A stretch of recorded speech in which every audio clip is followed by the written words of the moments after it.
자, 2차 임용 시험 계획에 대해서 말씀드릴게요. 다 아시는 내용이겠지만 이건 이제 작년도 내용이에요.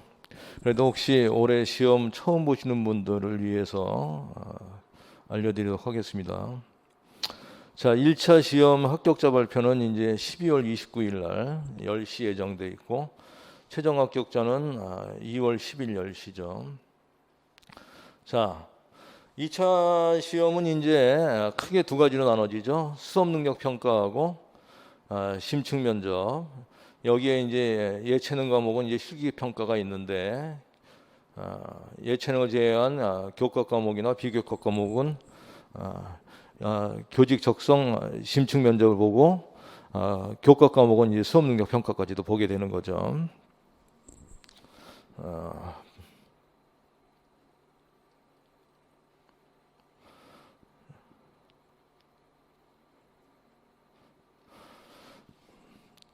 2차 시험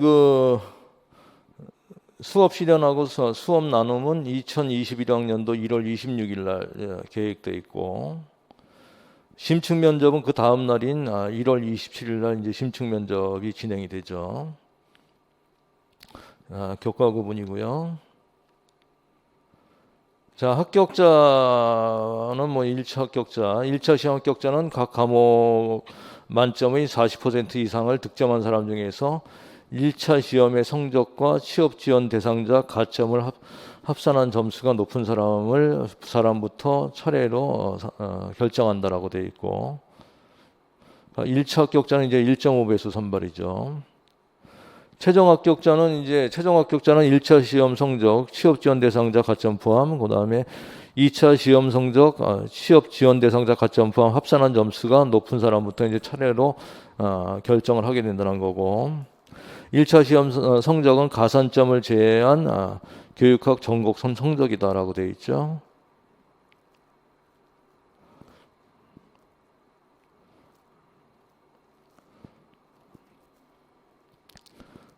자, 2차 시험 과목 구성 및 배점을 보시면, 실기 평가가 이제 40점, 실기 예체능 교과죠. 그 다음에 교과 과목인 경우에 일반 교과에 이제 수업 실현이 30, 나눔 30, 실기 교과는 10점, 10점. 집단 토의하고 개별 면접 일반 교과는 20점씩, 실기 교과도 20점씩. 근데 비교과는 50점씩이죠. 시험 과목 및 평가 영역 보시고, 자, 평가 영역 보면 수업 능력 평가에서는 이제 교사로서의 학습 지도 능력과 의사소통 능력을 평가하게 되고, 수업 나눔은 수업에 대한 성찰적 질문 응답이고, 심층 면접을 보면 교사로서의 적성, 교직관, 인격 및 소양을 이제 평가하게 되죠. 자, 수업 능력 평가에서 이제 주어진 문제에 대해 25분 동안 구상을 한 다음에 수업 실현을 하게 되죠. 수업 실현 평가 시간은 15분. 수업 나눔에서는 주어진 문제에 대한 즉답형 수업 나눔을 하게 되는데 1인당 42분이죠. 집단 토의는 주어진 문제에 대해서 40분 동안 구상을 해요. 40분 동안 구상을 하고, 집단 토의는 이제 42분 동안 이루어지는데 6명의 경우에 42분이에요. 한 명당 7분이에요. 7분이니까 한 명당 7분이니까 5명이면 35분, 6명이면 42분 이렇게 되는 거고, 개별 면접은 주어진 문제에 대해 10분 구상 후에 개별 면접을 실시하죠. 구상형 2문제하고 즉답형 2문제. 그 다음에 여기에 이제 8분 동안 이루어지고, 2분 동안은 뭘 가지고 질문하게 되냐면 자기 성장 소개서 관련된 추가 질문이 한 2분 동안 이루어져요. 그래서 1인당 10분. 자, 2차 시험 진행 절차를 보게 되면 이제 개별 면접이에요.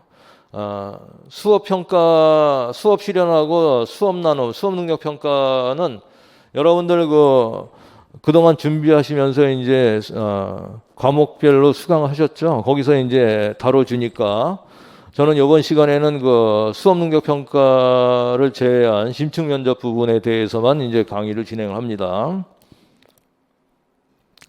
자, 개별 면접을 보시면 개별 면접은 이제 대기실에 있다가 구상실로 이동을 하게 되죠. 구상실로 이동을 하게 되면 거기서 두 문제를 받게 되죠. 두 문제를 받게 되면은 여기서 이제 10분간 구상을 하고 평가실로 가죠. 평가실로 가면 입실하면서 이제 문을 닫고 인사를 하죠. 이때 관리번호 몇 번입니다. 안녕하세요. 이렇게 해야 돼요. 그죠? 안녕하세요. 관리번호 몇 번입니다. 자기 이름 같은 거 얘기하면 안 되고, 안녕하세요. 관리번호 몇 번입니다. 이렇게 얘기해야죠. 그리고 이제 대기석에 앉아서 잠시 기다리죠. 그러면 이제 평가자는 평가자가 이제 세 분인데 그 세 분의 평가자가 이제 자기 성장 소개서를 읽고 있죠. 그게 한 3분, 4분 걸릴 거예요. 한 3, 4분 동안 자기 성장 소개서를 읽고 있어요.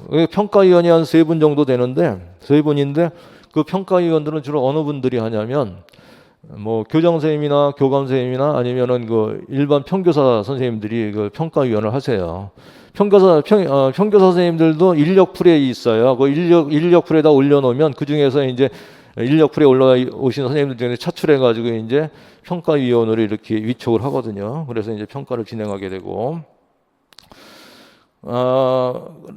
구상형 답변에 이제 책상에 파일을 열고 직답형 답변을 하게 되죠. 시간 구분은 없고요. 그 다음에 인사 후에 끝나게 되면 인사 후에 이제 퇴실하시면 됩니다. 자, 집단 토의는 대기실에서 있다가 여기 구상실이 별도로 마련되어 있지 않을 거예요. 그냥 평가실에서 구상까지 하게 될 거라고 봐요. 대체로 이렇게 진행을 했어요. 그래서 집단 토의는 평가실로 이동을 해서 거기서 구상을 하게 되죠. 구상하고 그 자리에서 바로 이제 평가가 이루어져요. 자, 시험 진행 절차를 보면 대기실, 수험생 및 감독관 입실 8시 30분까지죠. 수험생 확인, 수험생 유의사항 전달, 휴대전화 오프, 그 다음에 소지 금지 물품 및 개인 소지품 수거하고 관리번호 추천 및 관리번호 대장 작성 후에 관리번호 순으로 자리에 착석하게 되죠. 관리번호 명찰을 표명해야 되고 안내방송에 따라 평가 일조 수험생부터 구상실로 이동하죠. 구상실에서는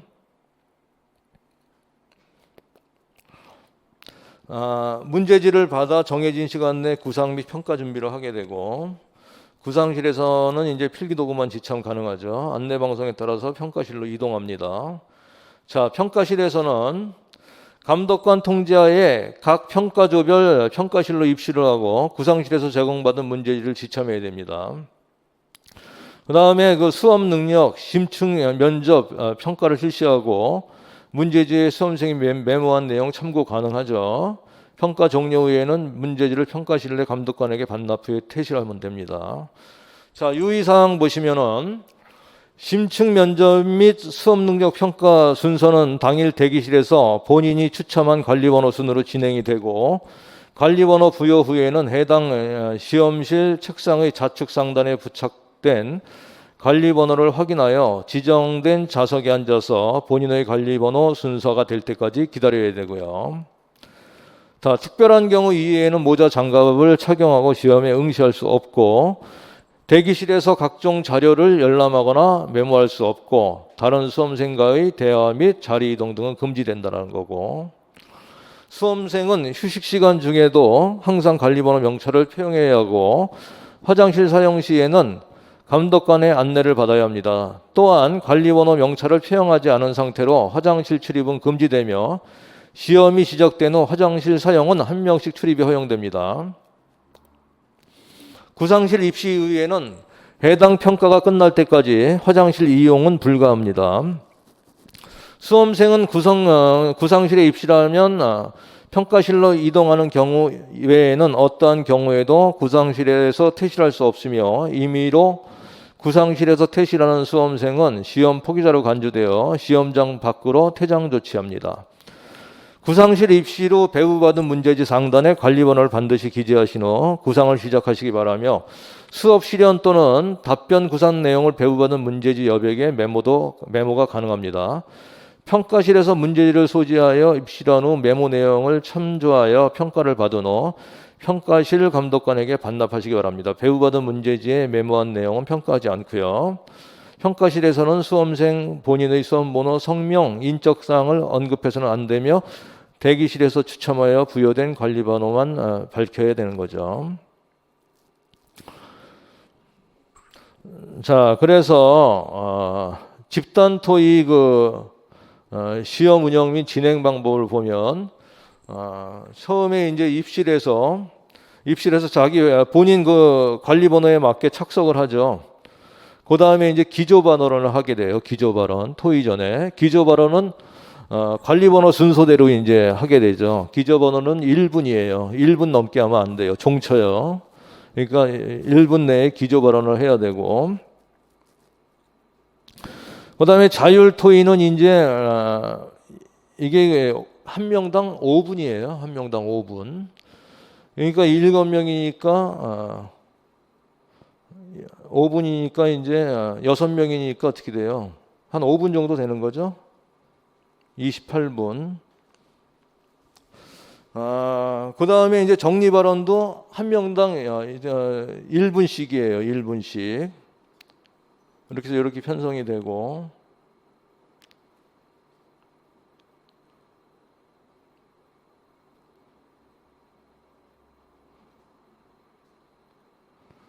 자, 진행 요령 보시면 입실 인사, 평가위원, 본인 관리 번호의 순서에 맞게 의자에 앉아 주시기 바랍니다. 후에 번호 확인, 감독관은 수험생 입실 시 관리 번호 명찰 확인.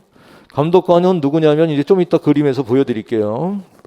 기조 발언 6분, 토의 시작은 멘투의 1번에서 6번 순으로 기조 발언을 유도하고 토의 면접을 시작하겠습니다. 1번 수험생부터 기조 발언을 하시기 바랍니다. 평가위원이 이렇게 발언을 하는 거예요. 그러면 이제 1번 관리번호 1번부터 시작을 하겠죠. 관리번호 1번입니다로 시작해서 기조 발언을 다 끝냈으면은 이상입니다를 꼭 해줘야 돼요. 자율 토의할 때도 마찬가지 발언이 끝나면 이상입니다 해야 되고 정리 발언도 마찬가지로 끝날 때 이상입니다라고 종료 표시를 해줘야 돼요. 자, 수험생 발언 시작 시부터 발언 시간 측정용 스톱워치를 작동하고 1분 경과시 알려줍니다. 그 다음에 자율 토의 28분인데 시작정이 울린 후 35분까지 평가위원 자율 토의 시작하겠습니다. 그럼 수험생이 자율 토의를 실시하죠. 자, 자율적 발언, 평가위행 진행 최소화 그랬죠. 감독관, 수험생 발언 시 발언 시간 측정용 스톱워치를 작동해서 2분 경과시 알려준다라고 그랬고요. 그 다음에 평가위원 자율토의 종료 5분 전입니다. 6분 전입니다. 알려주고 평가위원 자율토의를 종료하겠습니다. 이렇게 발언을 하게 돼요. 근데 이 자율토의에서 토의가 진행되는 그 중에는 평가위원이 개입이 최소화된다 그랬어요. 개입 안 해요. 분쟁이 일어나도 그냥 내버려 둘 가능성이 커요. 그럼 분쟁이 일어나게 되면 어떻게 해요? 이건 뭘 평가하는 거예요? 협동도 있거든요. 평가 항목 중에 교사의 협동도 평가 항목에 있기 때문에 분쟁이 일어났다 그러면 6명이 들어갔다 6명 다 그냥 불이익을 받을 수밖에 없어요. 그러니까 분쟁 조정을 잘해야 돼요. 분쟁이 일어나지 않게. 그러면 분쟁 조정이 일어나지 않게 하기 위해서 어떻게 되냐? 이따 말씀드릴게요. 자, 정리 발언 들어가죠. 이제 정리 발언 아까 기조 발언이 관리번호 1번서부터 했다 그러면 정리 발언은 역순으로 6번서부터 이제 하게 돼요. 그 다음에 마무리. 평가 종료 및 퇴실 안내. 감독관 문제지 회수, 수험생 인사 후에 구상 문제지 배출 후 퇴실하게 되죠. 채점 및 자료 정리. 집단 토의 진행 요령 해서 이렇게 쫙 나와 있어요. 아까 뭐 나와 있는 것들 다시 되풀이 되는 거니까 한번 보시면 되고 나중에 이제 2차 계획 나올 거예요. 그때 보시면 되고.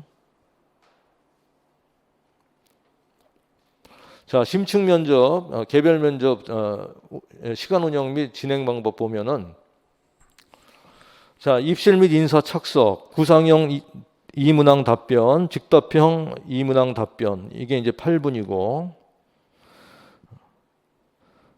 자, 이게 두 문항 이제 답변하는데 한 문항당 4분인데 그런 시간 구분은 없어요. 그냥 두 문항을 8분 동안 답변하시면 되고 추가 질문 및 답변, 퇴실 및 채점 및 정리 이게 이제 2분 걸리는 거예요. 그리고 이제 구상형하고 즉답형 문제 사이에 시간 구분 없다고 돼 있죠. 진행 요령 보면은 감독관 수험생 입실 시 관리번호 명찰 확인하고 수험생 입실 인사와 함께 관리번호 몇 번입니다라고 말하고 교탁역 대기석에 착석한다. 교탁역 대기석에서 대기하고 시정령이 울리면 면접석으로 이동하여 앉아주세요라고 얘기를 하죠. 구상형 사전 제시형이고 즉답형 책상에 비치해 두는 거죠. 문항에 대한 답변 시작정이 울린 후 8분 이내고 감독관 시작령이 울리면 초식의 작동 평가위원 구상형 두 문항에 대해서 차례로 말씀하십시오. 수험생 준비한 답변을 발표하고 지참한 문제지 활용 가능합니다. 이상입니다로 종료 표시. 평가위원 책상이 즉답형 문제를 보시고 차례로 말씀하십시오. 수험생 질문에 대한 답을 하고 답변 끝에 이상입니다로 종료 표시를 하죠. 감독관은 4개 문항 답변 도중 8분 경과 시 벨 1회해서 알려주고 시작령 후 8분 이내 개별 면접 답변이 종료할 경우 감독관 알림 없이 추가 질문을 계속 진행하죠. 추가 질문과 답변, 평가위원 자기 성장 소개서와 관련된 사항을 질의하고 수험생 평가에 대한 답을 하고 답변 끝에 이상입니다라고 종료 표시를 하죠. 평가 시간 전에 모든 답변 종료 후 조기 퇴실 가능하고 면접 마무리 종료령이 울리죠. 평가위원 수고하셨습니다. 나가셔도 됩니다. 퇴실하십시오. 수험생 인사 후에 구상형 문제지 제출 후 퇴실 구상형 문제지 회수 및 즉답형 문제지 재정렬 평가위원 채점 및 자료 정리라고 되어 있죠. 자, 진행 요령은 이거 그냥 읽어보시면 되고 나중에 나오면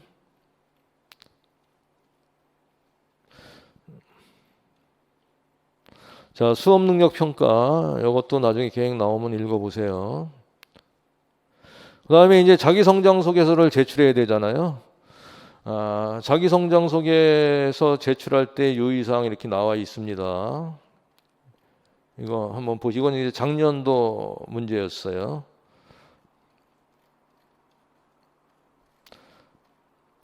자, 시험 계획에 대해서 이제 알아봤고 그러면 이제 우리가 그 2차 시험 대비해서 어떻게 준비를 해야 될지를 한번 얘기해 볼게요. 자, 1차 시험 후에 심층 면접 준비 계획 해가지고 제가 그냥 한번 짜봤어요. 11월 23일서부터 11월 29일까지 스터디를 편성하죠. 제 생각엔 한 6명 정도로 스터디 편성하는 게 좋을 것 같아요. 6명을 편성하게 되면 집단 토의는 5명이 토의를 하고 35분으로 해서 5명이 토의를 하고 한 명은 이제 평가위원 역할을 해서 이제 잘못된 점을 지적을 해줘야 되잖아요. 그죠? 그래서 5명이 토의를 진행을 하는 거죠. 개별 면접은 2인 1조로 이제 짝을 바꿔가면서 이렇게 개별 면접 준비를 하면 될 것 같아요. 그래서 6명으로 한 게 빠지지 않고 모두 출석한다는 전제하에 6명으로 해야지 짝이 맞잖아요. 그죠? 그렇게 해서 이제 6명을 편성을 했고 스터디 활동은 뭐 3회 이상 해야 되지 않을까요? 주 3회 이상이 스터디 활동을 해야 되고 자, 23일서부터 29일까지 준비해야 될 게 경기교육 정책 내용을 이해해야 되고 2020 경기교육 기본계획을 이해해야 되고 그 다음에 교직관 및 교직 수행 능력, 자질 및 태도를 정립해야 되죠. 자, 여기서 경기교육 정책이라든지 경기교육 기본계획 이런 것들을 알고 있어야지 뭐 토의도 진행이 되고 개별 면접 준비도 되잖아요. 그죠? 이런 것들이 준비가 되는 게 전제 조건일 것 같아요. 물론 이제 교직관 및 직무 수행 능력이라든지 교직 수행 능력이라든지 자질 및 태도 같은 거야 여러분들 어느 정도 생각을 하고 있겠죠, 선생님들이. 그러니까 이거는 상관없겠지만 처음 준비를 하시는 선생님이라 그러면 정책을 알고 있어야지 토의를 진행을 할 수 있고 개별 토의 답변도 가능하게 되는 것 같아요. 그래서 먼저 이런 것들이 먼저 학습이 이해를 해야 되죠. 11월 30일서부터 12월 6일까지는 뭐 이렇게 짜봤어요. 2015 개정교육과정 내용 중에서 토의한다. 나의 교직관 관련 면접 토의. 그 다음에 7일부터 13일까지는 학교의 형태, 뭐 혁신학교 중심 내용을 토의하고, 개별 토의 같은 거는 뭐 수업을 듣지 않는 학생에 대한 지도 방안 모의 면접 같은 거. 그 다음에 2014년 12월 14일부터 12월 20일까지는 고교 학점제 내용 중에서 토의한다. 자, 이번에 이제 제가 이제 여러분들 주의 있게 봐야 될 게 강조하고 싶은 게 이제 고교 학점제예요. 고교 학점제를 강조를 하고 싶고, 그 다음에 고교 학점제하고 그 다음에 혁신학교, 그 다음에 또 강조하고 싶은 게 2030 미래교육 나와 있죠. 그 다음에 또 하나 강조하고 싶은 게 뭐냐면 마을 공동체에 대한 거, 마을 공동체에 대한 내용. 그 다음에 코로나 대응과 수업에 대한 거, 학습에 대한 거, 교육 이런 거 그런 것들에 대해서 이제 제가 좀 강조를 하고 싶어요. 그 다음에 12월 21일부터 27일까지는 중등교육과정 정책 추진 계획 내용 중에서 토의를 하고, 개별은 이제 학급 운영 방안 및 학부모 상담 방안에 대한 모의 면접. 그 다음에 12월 28일서부터 1월 3일까지는 경기 꿈의 대학, 그 다음에 꿈의 학교. 개별에서는 이제 학부모에 대한 민원 처리, 학부모와의 소통 방법, 마을 공동체와 협력 방안 같은 거. 1월 4일서부터 1월 10일까지는 마을과 함께 꿈꾸는 미래, 그다음 교육협동조합 내용 중에서 토의를 하고, 학부모와 함께 만들어가는 행복한 학교 내용 중에서 토의하고, 그다음에 개별에서는 교직을 선택하게 된 동기라든지 교과지도 방안, 생활지도 방안 같은 거. 그다음에 이제 1월 11일서부터 1월 17일까지는 몽실학교 내용 같은 거, 그다음에 경기 미래교육 내용 중, 그다음에 개별에서는 결석 상황이 좋지 않은 학생 지도에 대한 모의 면접. 1월 18일서부터 1월 20일까지는 코로나 관련 1월 18일서부터 20일인가 이거 잘못된 것 같은데. 예. 1월 18일서부터 이제 25일까지로 하죠. 요거 이 칸을 통합해 가지고 25일까지는 코로나 관련 원격 수업, 등교 수업 병행, 블렌디드 러닝 운영 방안 내용 중에서 토의하고, 교내 코로나 19 확진자 발생 시에 이제 대응 체제 내용 중에서 토의하고, 그 다음에 개별에서는 직장 동료와의 바람직한 관계에 대한 면접 같은 거, 그리고 이제 개인별로 이제 정리할 시간도 필요하겠죠. 그래서 이제 제가 이제 그 1차 시험 후에 어떤 계획 같은 거를 이제 짜게 되잖아요. 세우게 되잖아요. 요거 좀 참고하셔가지고 계획을 잘 준비하시면 될 것 같고. 자, 집단 면접, 면접 장소 그 모식도 한번 볼게요. 집단 토의. 자, 면접관이 세 분이 앉아 계시고 앞에 시계가 있고, 보통 이런 식으로 앉게 돼요. 예전에는 이제 각을 져서 이렇게 디귿자로 앉았는데 요즘은 이렇게 동그랗게 원을 그리면서 많이 앉아요. 그래야지 그 평가위원들이 선생님들을 다 관찰을 할 수 있으니까. 그래서 이렇게 동그랗게 앉는 추세고.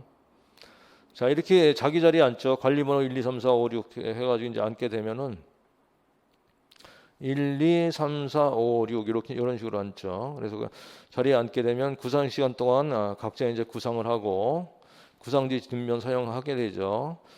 예, 구상실이 별도로 없고 이 좌석이 바로 여기 평가실이에요. 여기가 구상을 한 다음에 바로 이제 평가가 이루어지는 건데, 여기에 이제 아까 감독관이라는 선생님 계셨죠. 감독관 신규 교사로 추정되는데 구상할 때부터 있고, 집단 토의 진행 시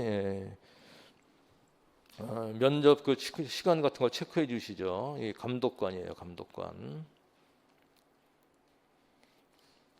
그 다음에 개별 면접 전 구상형 문제를 고민하는 구상실의 모식도인데, 자, 면접 도우미가 있고, 그 다음에 시계가 있어요. 현재 시간이 나오고, 그러면 이제 여기서 이제 구상을 하게 되겠죠. 개별 면접. 1평가실에서 면접 볼 선생님, 2평가실에 볼 사람, 3평가실, 4평가실에서 여기서 이제 구상을 하고 1에서 4평가실이 있었고 4명이 동시에 구상을 했죠. 구상실에서 이제 이동을 하게 되죠. 평가위원이 3명이 있었고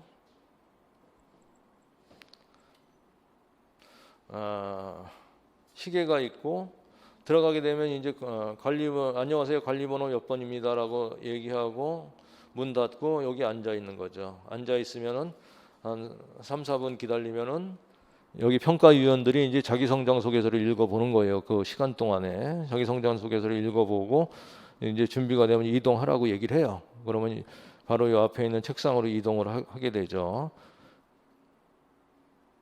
감독관 마찬가지로 있고요. 그럼 이 책상 위에는 뭐가 있어요? 즉답형 문제 2문제가 이 책상에 있는 거예요. 덮여져 안 보이게 돼 있죠.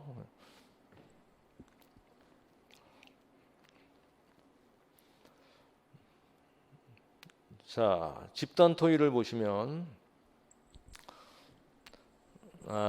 평가 영역, 문제 상황을 협동으로 해결하는 사람을 찾는다라는 거고, 문제 해결 능력, 현안에 대한 문제를 제대로 분석하고 이에 대한 해결 방안을 구체적으로 제시했는가를 보고, 창의력, 해결 방안으로 자신만의 방안을 고안하여 독창적으로 제시했는가라는 거예요. 의사소통 능력, 상대의 의견을 경청하고 나의 의견을 잘 전달했는가.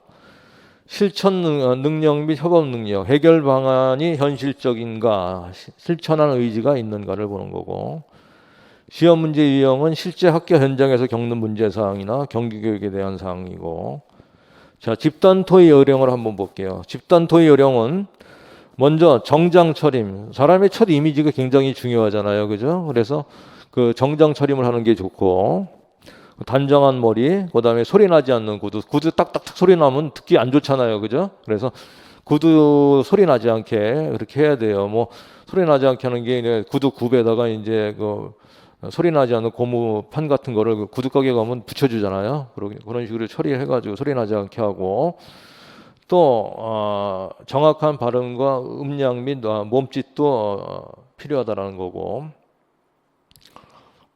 자, 그리고 긴장하시면 안 돼요. 그냥 친구나 동료인 선생님들하고 그냥 토의한다라는 생각으로 긴장하지 말고 편하게 임하셔야 되고요.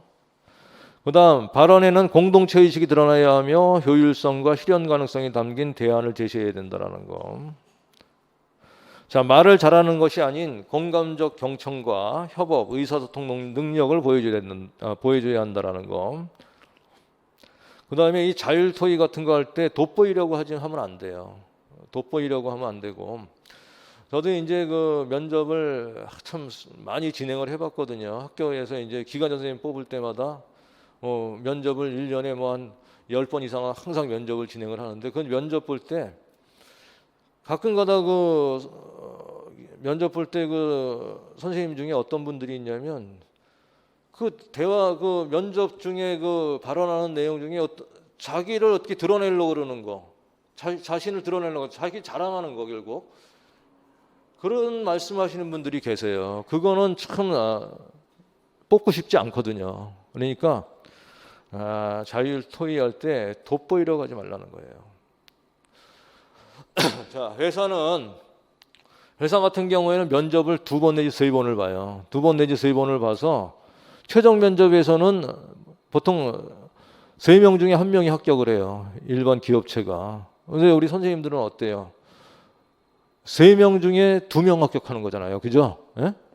그러니까 이게 돋보이려고 하지 않아도 될 것 같아요. 그 다음, 평가실 입실 전에 복도 대기 시간에 응원의 인사와 화목하게 토의를 진행할 수 있는 분위기를 형성하고,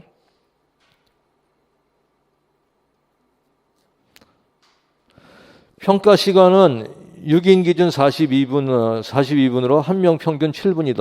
아까 말씀드렸죠.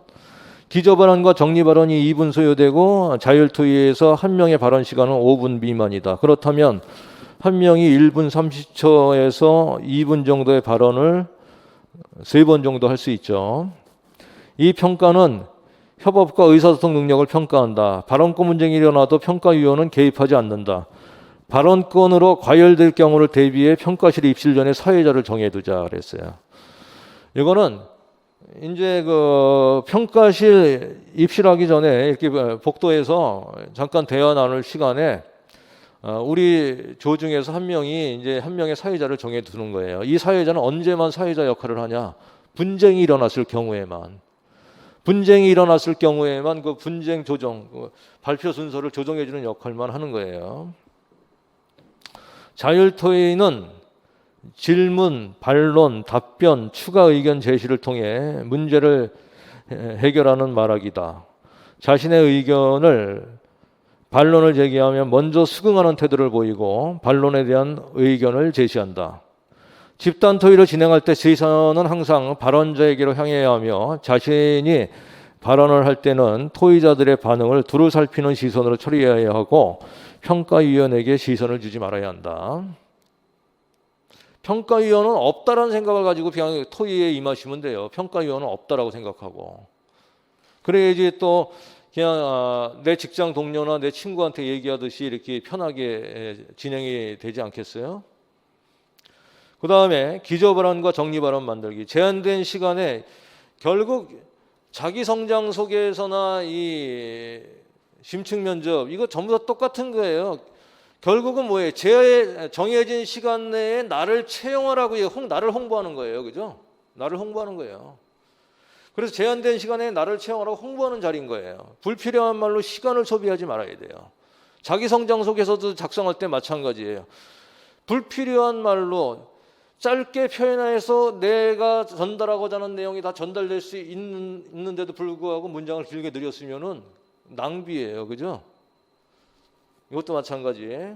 1분을 다 쓰는 기저발언과 정리발언을 만들어야 되고, 기저발언.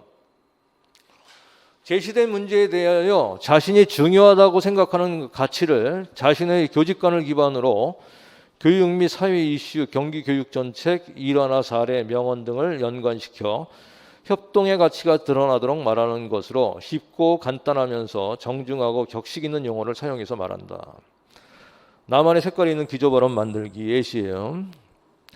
이건 여러분들이 미리 만들어 놔야 돼요. 인사 안녕하세요. 관리번호 몇 번입니다. 기조 깔기 교육 및 사회 이슈, 경기 교육 정책, 일화나 사례, 명언 등을 연관시켜 협동의 가치가 드러나도록 문제 해결의 방향을 언급하기. 제시문 파악. 본 문제는 어떤 상황으로 어떤 무엇의 중요성을 시사합니다. 2와 3 일치시켜 한 번 더 언급하기. 그 다음에 토의에 대한 기대. 마지막에 이제 발언하는 거죠. 오늘 선생님들과의 협력으로 좋은 대안을 함께 마련하고 함께 성장하는 시간 갖기를 기대합니다. 이런 식으로 한번 예시를 한번 제시를 했고요. 이건 선생님들이 다 각자가 만들어야 돼요. 다 다르게. 자, 이 자기성장 속에서 우리 고등학생들 상대로 자기소개서 이제 대학 진학할 때 많이 쓰도록 지도하잖아요. 이 자기소개서나 자기성장 소개서나 이 심층 면접이나 똑같아요. 똑같은 게 어떤 게 똑같으냐? 여러 사람들이 많이 한 얘기, 많이 들어서 알고 있는 얘기는 그거 식상해요. 흥미를 못 느껴요.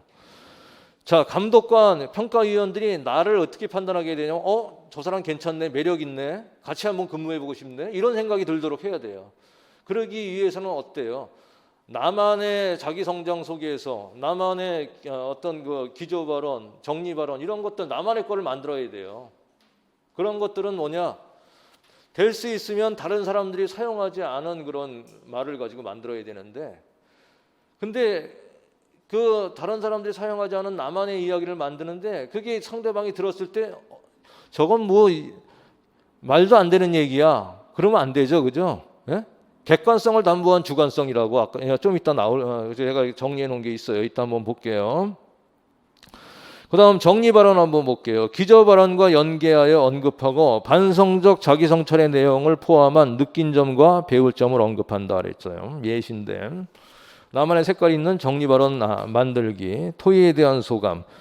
짧은 토의 시간이었지만 깊이 있게 생각해 볼 수 있는 뜻깊은 시간이었습니다.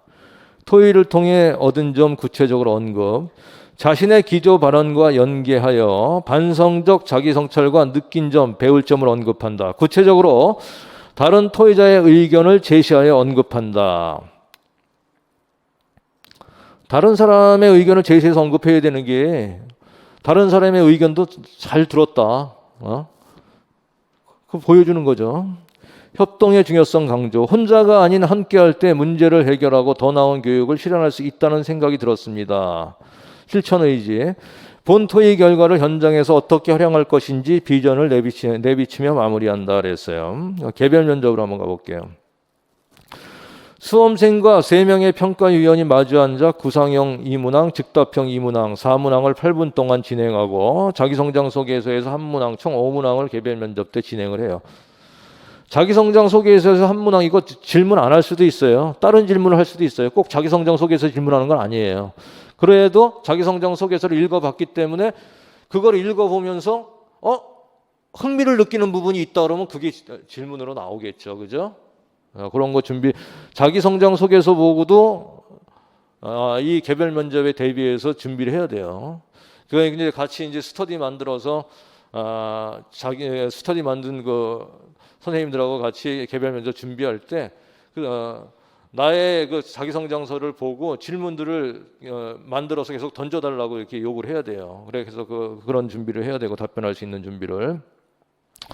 자, 평가 영역을 보면 경기용 교사로 역량을 갖춘 사람인데 교직관, 교직 수행 계획, 경기교육의 이해, 교직을 위한 성장 노력, 자질 및 태도, 인성 같은 거를 이제 평가를 하고, 자, 자기 성장 속에서 보면 교직을 위한 성장 노력과 자질 및 태도와 관련한 작성 주제를 사전에 공지하여 작성한 소개서 내용을 면접 시 참고한다. 작성 내용 확인을 위한 질의응답 실시. 보니까 이게 제가 이제 오자가 많네요. 그죠? 제가 이거 어드 치다가 잘못 친 것들이 많은가 봐요. 그 다음 시험 문제 유형을 보면 학급 운영 방안과 교직관, 경기교육 정책의 현장 적응 능력, 자기 성장 소개서에 기반을 둔 문제. 자, 개별 면접 요령을 보시면 제한된 시간 내, 이것도 마찬가지죠. 제한된 시간에 나를 채용하라고 홍보하는 자리니까 불필요한 말로 시간을 소비하지 말라는 거. 자기 생각을 핵심적으로 간략하게 정리하여 짧은 시간 내에 전달한다라는 거지. 정의, 사례, 적용, 방안, 기대 효과의 순으로 이렇게 전달하면 좋죠. 그 다음에 두 갈식으로 답변은 해야 되고, 두 갈식이 이제 어떤 그 문단의 그 앞쪽에 중심 내용이 나와야 된다는 거죠. 말할 때 이제 그 앞부분에 중심 내용이 들어가도록 이렇게 하는 게 좋고, 긴장하지 말고 내가 준비 과정에서 다른 문항이 나오지 않는다면 이렇게 생각해야 돼요. 긴장하지 말아야 돼요. 그리고 내가 준비 과정에서 다른 문항이 나오지 않는다면 다른 학생들도 다루지 않은 문항일 거라고 생각을 해야 돼요. 아마 그럴 거예요. 내가 다루지 않은 문항이 나왔다 그러면 다른 학생들도 다루지 않은 문항이에요. 예? 다른 학생들도 다루지 않은 문항이라는 생각을 가지고 자신의 교직관이나 생각을 친구에게 이야기하듯이 이게 자연스럽게 이제 답변을 하면 돼요. 우리는 3명 중에 2명 합격이잖아요. 그죠? 그러니까 모르는 문제가 나와도 절대 당황하면 안 돼요. 다른 선생님들도 모르는 문제다라고 생각하고 긴장하지 말고 침착하게 답변을 하시면 됩니다. 즉답형 문항을 정확하게 읽어야 된다. 문제 정확히 안 읽어가지고 엉뚱한 답변하면 안 되잖아요. 그죠? 그 다음에 솔직하고 자신 있게 좋은 교사가 되고 싶은 마음으로 임하고 자신의 교직관을 진정성 있게 전달해야 되고, 그 다음에 자연스러운 손짓과 부드러운 표정과 과하지 않은 미소를 유지하면서 답변을 할 때 면접관과 눈을 마주치고 답한다. 자, 개별 면접 답변할 때는 면접관을 쳐다보면서 얘기해야 돼요. 그죠? 면접관은 평가위원을 쳐다보면서 시선을 마주치면서 답변을 해야 되고, 여러 학생들이 답하는 일반적인 내용보다는 자신만의 이야기지만 감독관이 수긍할 수 있는 내용으로 답한다. 그래서 객관성이 확보된 주관성이라고 한번 얘기를 해봤어요. 식상한 답변은 면접관을 지루하게 만든다. 면접관도 사람이라 흥미와 관심을 끌 수 있는 내용이 좋다. 이거는 뭐 자기 성장 속에서도 작성할 때도 마찬가지고요. 구상형은 학교 현장의 문제 해결 능력과 학급 운영 방식, 교직관을 묻는 문항이 출제된다. 즉답형과 추가 질문은 자기 성장 소개서와 관련된 문제나 교육 정책의 적용과 활용에 관련된 문항이 나올 수 있다라는 거죠. 자기 성장 소개서 작성은 어떤 질문이 나올까 예측하고 동료들에게 물어라 그랬어요. 그 다음에 교육 정책과 자기 성장 소개서에 대해 끊임없이 질문을 던져보고 답변해보는 연습을 한다라는 거죠. 평가위원들에게 다시 만나고 싶은 사람, 매력적인 사람이라는 생각이 들도록 겸손함 속에 자신감 있는 모습, 경기도교육청 교사가 되어야 하는 이유가 명확한 사람으로 인식되도록 하자라는 거고. 자기 성장 소개서 한번 볼게요. 평가 영역. 교직관 및 교직 수행 능력, 경기교육 이해, 교직을 위한 성장 노력, 자질 및 태도. 작성 시기는 일자 합격자 발표 후에 주제를 제시해 주죠. 제출일까지 며칠간의 시간이 있기 때문에 그동안 준비한 내용을 토대로 작성하면 되고요. 참고로 2, 3주 전에 미리 공고하는 초등, 유치원 공고문을 꼭 확인하세요. 이 4문제 중에 2문제 정도는 거의 똑같이 출제가 되니까. 작성 요령 보면 제한된 글자 수로 나를 홍보하는 것이다. 글자 수를 낭비하지 말아야 된다는 거죠. 같은 내용을 표현할 수 있다면 간결한 문장을 사용하는 게 좋다는 거예요. 그다음 평가위원은 사람이다. 자기 성장서의 내용이 일반적이며 흥미를 느낄 수 없다. 나만의 내용을 만들어야 하며 짧은 글이지만 재미있으면 더 좋다. 그러기 위해서는 여러 가지를 나열하는 것보다 일화나 사례 등을 들어 구체적으로 서술하는 게 좋다라는 거예요. 자기 성장 소개에서는 점수에 반영은 안 되지만 평가위원들은 3, 4분 정도 나의 자기 성장 소개서를 읽고 첫인상을 갖는다는 거예요. 나의 자기 성장 소개서를 통해 평가위원이 흥미를 느낄 수 있도록 서술해야 한다는 거고.